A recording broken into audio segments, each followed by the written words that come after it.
এই ভিডিওতে আমরা custom list, fill, autofill, cell referencing এই সমস্ত বিষয়গুলো জানব। তাহলে শুরু করা যাক। কাস্টম লিস্ট হলো এক ধরনের লিস্ট যা এক্সেলে বিল্ট ইন ভাবেই থাকে। এছাড়াও আমরা manually custom list set up করতে পারি। তো আমরা দেখব অলরেডি আমাদের এক্সেলে কি কি কাস্টম লিস্ট থাকে। তো সাধারণত বারের নাম, যেমন ধরুন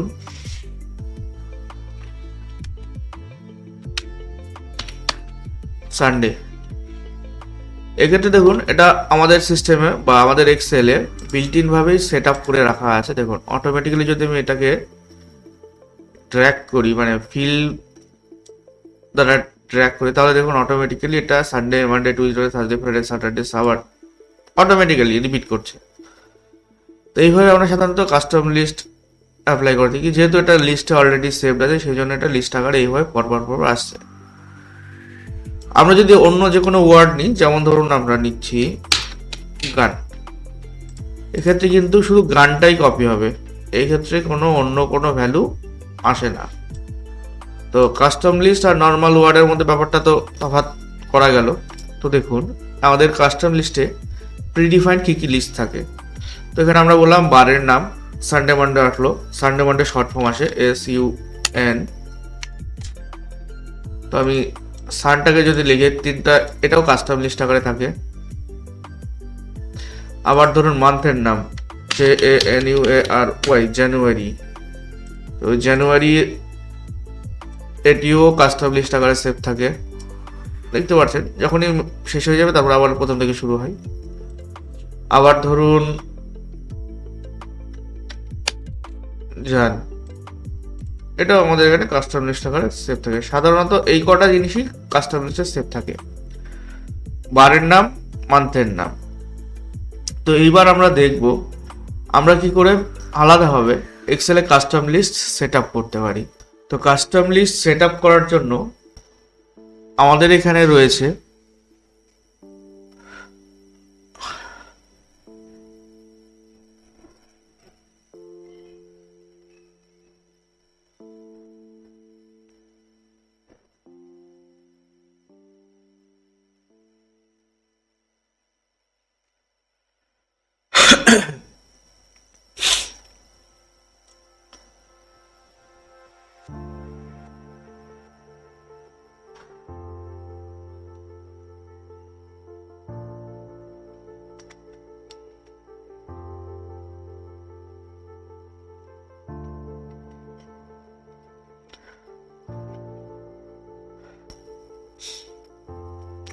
তো কাস্টম লিস্ট সেট আপ করার জন্য আমরা যাব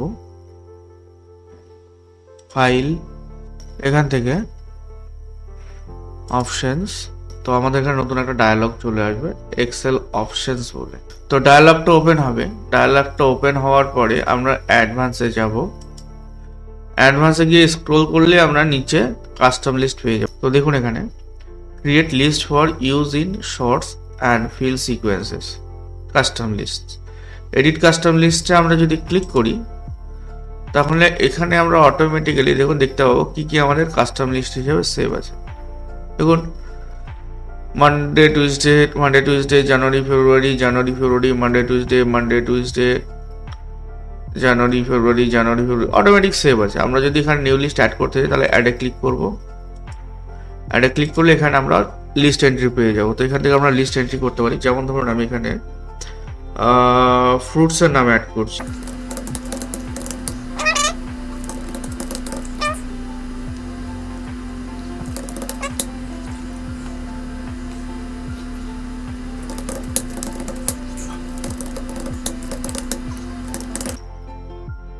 এটসেট্রা এটসেট্রা।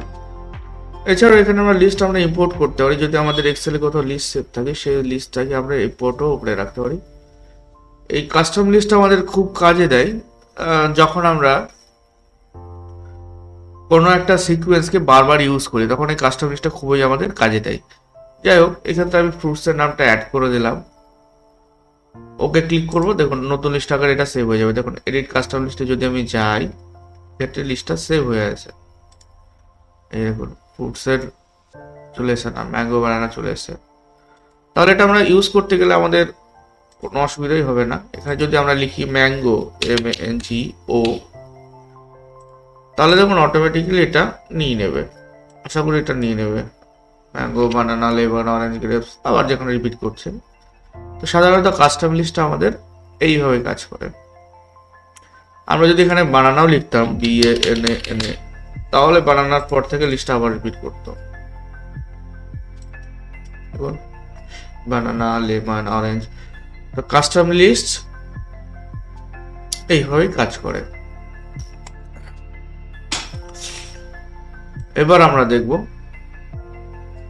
ফিল। অলরেডি আমরা আগের ভিডিওতে ইউজ করেছি, এখনো আমরা ইউজ করছি। সাধারণত ফিল দ্বারা আমরা যে কোনো ফাঁকা সেলকে ফিল করতে পারি, যেমন ফিল বা পূরণ করতে পারি। যেমন ধরুন আমি এখানে কাস্টম লিস্ট দ্বারা ফিল করছি জানুয়ারি, JANUARY জানুয়ারি। ফিলের ক্ষেত্রে আমরা এখানে ফিল হেড বলে একটা অপশন থাকে, দেখুন আমরা সেলটা সিলেক্ট করলেই এইখানে গেলে এটা ফিল হেড, নর্মাল কার্সারটা যখন এই পয়েন্টে যাবে তখন এটা ফিল হেডে পরিণত হবে। ফিল হেডে গিয়ে যদি আমরা ক্লিক করে ড্র্যাগ করি বা টেনে নিই, সে ডান দিকে নিই বা নিচের দিকে নিই, অটোমেটিক্যালি সেটা ফিল হতে থাকে। এবং এই সাধারণত কাস্টম লিস্টে যে সমস্ত জিনিস সেট আপ করা আছে সেইগুলোই এভাবে ফিল আপ হয়। অথবা যদি নাম্বার থাকে 1 2, তাহলে এক্ষেত্রে কি হয় যে এই ফিলটা অটো ফিল বা ফিলেট গিয়ে একটা সিকোয়েন্স অনুযায়ী ফিল করে দেয় অটোমেটিক্যালি। সাধারণত আমাদের এইভাবে ফিল করে। এখানে দেখুন ফিলের অপশন রয়েছে। ফিলের অপশনে কি রয়েছে? Fill down, fill right, fill up, fill left, fill series, justify, flash fill, এতগুলো অপশন রয়েছে। তো আমরা ফিল ডাউন, ফিল আপ এগুলো দেখবো। তো দেখুন সাধারণত আমরা যদি 1 2 এন্টার করি, এভাবে করে সিলেক্ট করলাম। সিলেক্ট করে এখানে আমরা অটোমেটিক ড্র্যাগ করে ফিল করতে পারি, অথবা যদি আমরা ফিল অপশনে যাই, এখানে দেখুন ফিল ডাউন আছে, ফিল ডাউন যদি আমরা নিই তাহলে দেখুন ওপরেরটার দ্বারা নিচেটা ফিল হয়ে গেল। বা আমি যদি এখানে জানুয়ারি লিখতাম, ঠিক আছে, এবার আমি সিলেক্ট করলাম ধরুন এতগুলো, দেখুন কি হবে, ফিল ডাউন সবটি জানুয়ারি দ্বারা ফিল হয়ে যাবে। বা ফিল লেফট, বাম দিকে এভাবে অটোমেটিক সেম সেল যতটুকু সিলেক্ট হবে ফাঁকা সেল সবগুলো একই রকম ভাবে ফিল হয়ে যাবে। ফিল আপ উপরের দিকে ফিল হবে, ফিল লেফট, এই 4টা ফিল অপশন একই রকম ভাবে কাজ করে। সাধারণত ফাঁকা সেলে প্রথম সেলের ডেটাটা কপি বা ফিল করে দেয়। এবার আমরা আসবো সিরিজ, ফিল সিরিজে। দেখুন ফিল সিরিজ কিভাবে কাজ করে, ডেটাটা ক্লিয়ার করে নিই। এখানে আমি বারের নাম লিখছি, থার্সডে, ফ্রাইডে, স্যাটারডে থেকে সানডে 7 দিন আছে। এবার ধরুন কোনো একটা মাস মানডেতে শুরু হলো 1 তারিখ, তাহলে অটোমেটিক্যালি এখানে আমি 2, যাই হোক এইখানে আমি ফিল করে দিচ্ছি এটা বাই ডিফারেন্স, ঠিক আছে। এইখানে আমার একটা ভ্যালু দরকার ছিল, কারণ অটো সিরিজ ফিলের ক্ষেত্রে আমার সব সেলেই ভ্যালু দরকার পড়ে। যখন ফিল সিরিজ যদি আমি করি, তাহলে আমি যদি এটা সিলেক্ট করলাম, এরোটা ধরুন সিলেক্ট করে নিলাম। এবার দেখুন আমি ফিলে গেলাম, ফিল সিরিজে যাচ্ছি। এক্ষেত্রে কি দেখুন এতগুলো অপশন রয়েছে। তো এখানে রয়েছে সিরিজ ইন, রো, কলাম। যেহেতু আমি এখানে কলাম ওয়াইজ ফিল করবো, সেজন্য এটাকে কলাম সিলেক্ট করলাম। তারপরে কি আছে, লিনিয়ার গ্রোথ, ডেট, অটোফিল, আমি লিনিয়ার ফিল করব। লিনিয়ার ফিলের পরে কি আছে, স্টেপ ভ্যালু, কত ভ্যালু করে জাম্প করবে। এক্ষেত্রে আমার যেহেতু ওপর থেকে নিচের সেলে যেতে 7 করে ডিফারেন্স হবে, যেহেতু সপ্তাহে 7টা দিন, কিন্তু যদি আমি 7 করে দিই এবং স্টপ ভ্যালু ধরুন মাসটি 30 দিন, তাহলে 30 ভ্যালু থেকে স্টপ হবে। ম্যাজিকটা দেখুন অটোমেটিক্যালি আমার ফিল হয়ে গেল। দেখুন 1 2 3 4 5 6 7 8 9 থেকে 30 পর্যন্ত সিরিজ ফিল দ্বারা পূরণ হয়ে গেল। এটিকে আমরা কলাম ওয়াইজও ফিল করতে পারি।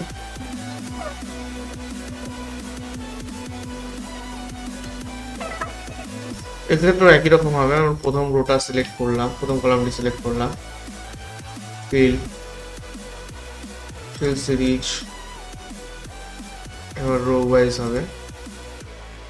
স্টপ করছি 31-এ, ভ্যালু যদি আমি 7 দিই তাহলে দেখুন চলে আসলো অটোমেটিক ক্যালেন্ডার করে। এইভাবেই সাধারণত আমরা সিরিজ ফিল্টারে কাজ করি।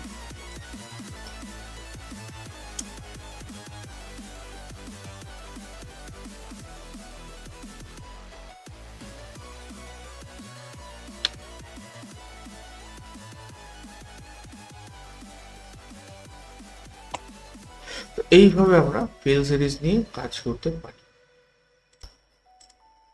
তাহলে জাস্টিফাই অপশনটি, এরপরে রয়েছে ফিলে জাস্টিফাই ফিল। তো জাস্টিফাই ফিল সাধারণত যদি আমাদের অনেকগুলো সেলে ডেটা থাকে, যেমন ধরুন কাস্টম স্টোরেজ বানানো দিই, ঠিক আছে। এবার এটাকে আমি একটু কাস্টম লিস্ট অনুযায়ী ফিল করে নিচ্ছি। এবার ধরুন আমি সেলটাকে একটু বাড়িয়ে দিলাম। তো আমি যদি এইগুলোকে সিলেক্ট করে জাস্টিফাই ক্লিক করি তো দেখুন কি হবে, এটা একটা সেলে চলে যাবে, সেলের উইথ অনুযায়ী একটা সেলে চলে যাবে। দেখুন সেলের উইথ অনুযায়ী একটা সেলে চলে গেছে, এটি জাস্টিফাই।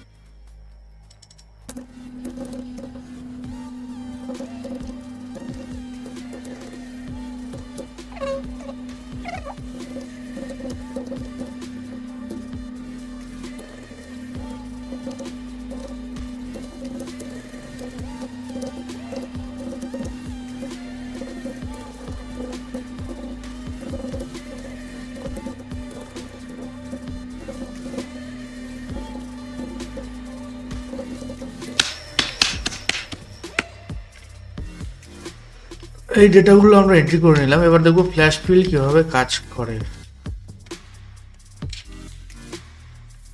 তাহলে দেখুন আমরা যদি এটাকে একটা ফরম্যাটে, লেফটের ডেটাগুলিকে একটা ফরম্যাটে নিয়ে আসি, যেমন ধরুন রাম মুন্ডা আপ কলকাতা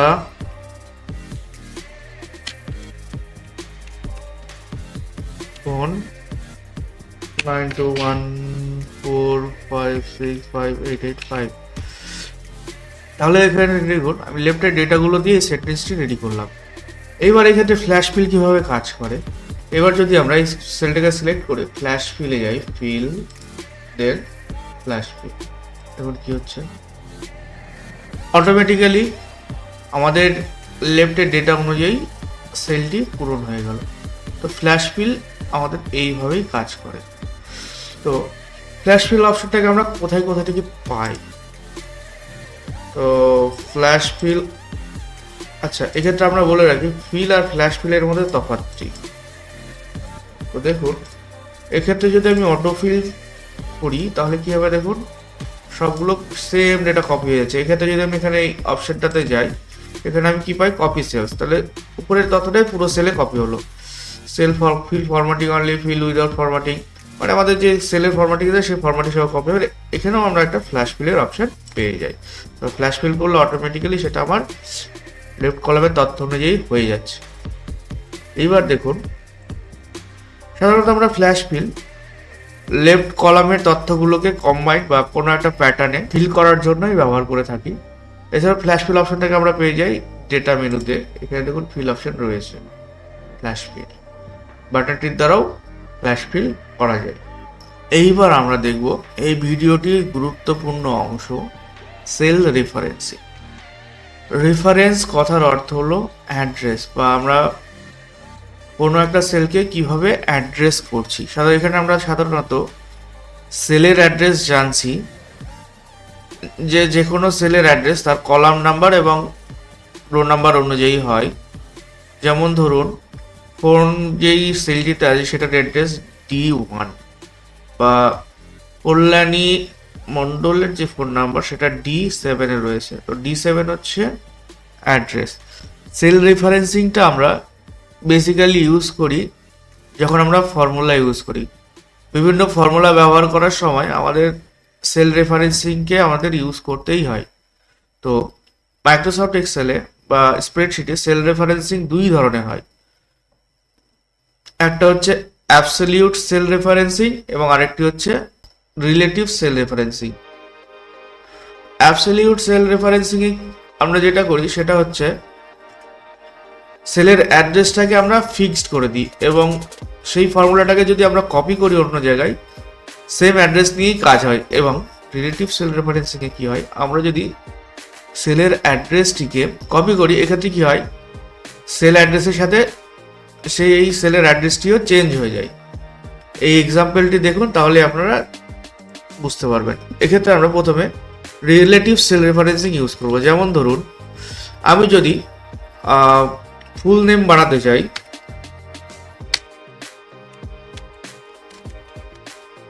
তাহলে আমাদের কি করতে হবে, দুটো ওয়ার্ড মানে A2 এবং B2 কে কনক্যাটিনেট করতে হবে। তো আমি দেখি প্লাসিবল দিয়ে কনক্যাটিনেট হয় কিনা।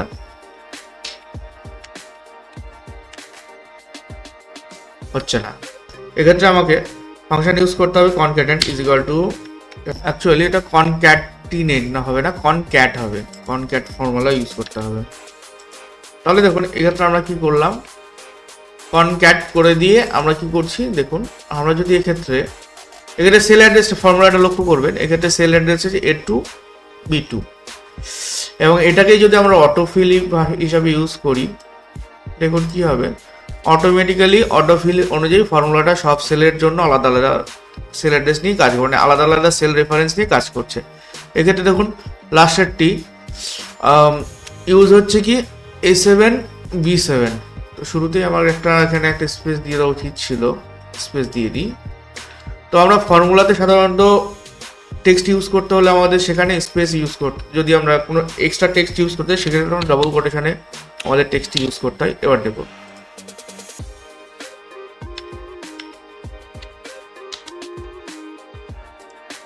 তো এক্ষেত্রে রিলেটিভ সেল রেফারেন্সিং কাজ করে। নর্মালি সাধারণত আমাদের রিলেটিভ সেল রেফারেন্সিং কাজ করে।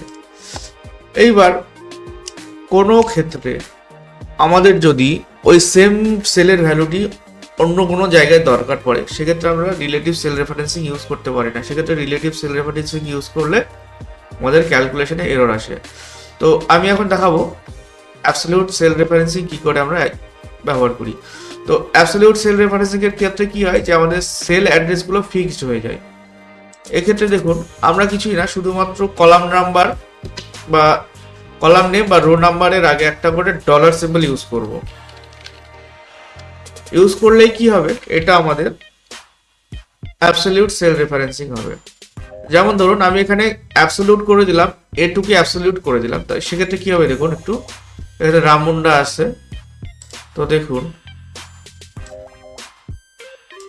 কি আসলো,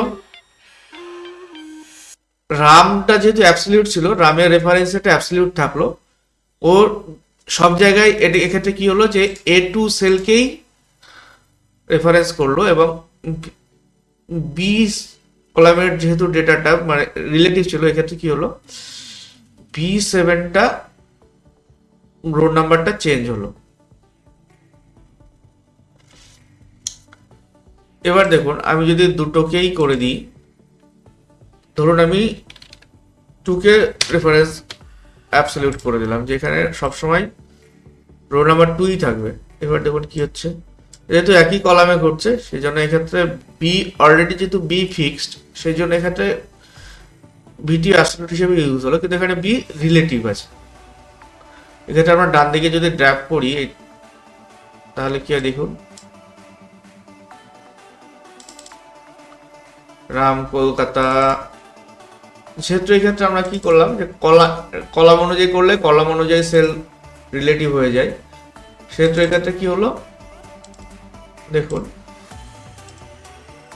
A2 অ্যাবসলিউট আছে, A2 অ্যাবসলিউট, এক্ষেত্রে কি হলো C2 অটোমেটিক্যালি 2 যেহেতু আমার এখানে অ্যাবসলিউট করা আছে, C কলাম নাম্বার চেঞ্জ হলো, বি থেকে এখানে বি ছিল এখানে C হয়ে গেল।